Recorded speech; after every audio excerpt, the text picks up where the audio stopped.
Udungunyane oluqhubekayo eGaza alizange libavimbe abantu basePalestine ukuba beyonxusa ukuba kube kunokuthula kulelizwe enkonzweni kaKhisimusi.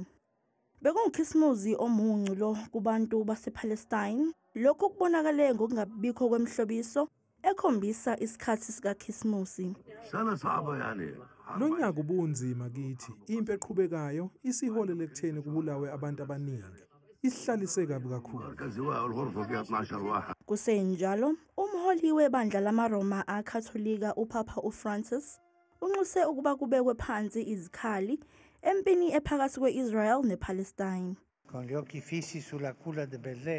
Uma ngicabanga ngeBethlehem, ngicabanga ngomphakathi wamaKristu osePalestine nakwa-Israyeli, ikakhulukazi abantu baseGaza, lapho isimo sisibi kakhulu khona. Sengathi kungabekwa phansi izikhali, ababoshiwe bakhululwe, bese kuhlinzekwa ngosizo kulabo abalidingayo. Kusenjalo, izindimbane zabantu eBethlehem, okuyidolobha lapho kwazalelwa khona uJesu Kristu, zibe nethuba lokwanga umfanekiso wengane uJesu ngesikhathi kuqhubeka inkonzo kaKhisimusi.